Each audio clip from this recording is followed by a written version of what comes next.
দেড় যুগ আগে গৃহকর্মীকে হত্যা, দম্পতির যাবজ্জীবন। রাজধানীর মতিঝিলে দেড় যুগ আগে শিল্পী বেগম নামে 11 বছর বয়সী গৃহকর্মীকে হত্যার দায়ে নজরুল ইসলাম ও তার স্ত্রী রাবেয়া আক্তারকে যাবজ্জীবন কারাদণ্ডাদেশ দিয়েছেন আদালত। মঙ্গলবার 14 মে ঢাকার বিশেষ জজ আদালত 5-এর বিচারক মোহাম্মদ ইকবাল হোসেন এই রায় দেন। একই সঙ্গে তাদের প্রত্যেককে 20,000 টাকা করে জরিমানা, অনাদায়ে তাদের আরও 6 মাসের কারাদণ্ড দেওয়া হয়। রায় ঘোষণার সময় আসামিরা উপস্থিত ছিলেন। রায় শেষে সাজা পরোয়ানা দিয়ে তাদের কারাগারে পাঠানো হয়। সংশ্লিষ্ট আদালতের বেঞ্চ সহকারী আরিফুল ইসলাম সাজার বিষয় নিশ্চিত করেন।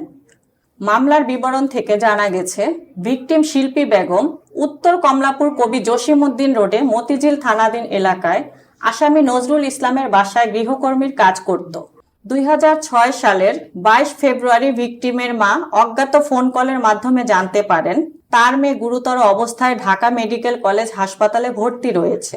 সংবাদ পেয়ে ঢাকা মেডিকেল কলেজ হাসপাতালে মেয়েকে গুরুতর জখম অবস্থায় দেখতে পান।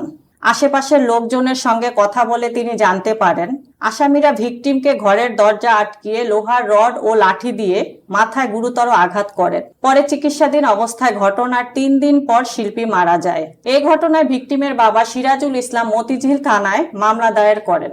মামলাটি তদন্ত করে একই বছরের 30 এপ্রিল আসামিদের বিরুদ্ধে অভিযোগপত্র দাখিল করেন মতিঝিল থানার এসআই গাজী মোহাম্মদ ইব্রাহিম। পরের বছরের 26 এপ্রিল আসামিদের বিরুদ্ধে অভিযোগ গঠন করে বিচার শুরু করার আদেশ দেন আদালত। মামলাটির বিচার চলাকালে 22 জন সাক্ষীর মধ্যে 6 জনের সাক্ষ্য গ্রহণ করেন আদালত। প্রিয় দর্শক, আমাদের সাথে থাকার জন্য ধন্যবাদ। আর হ্যাঁ, শেয়ার করতে ভুলবেন না। Mukta Parvez, desk report, BE news, Dhaka.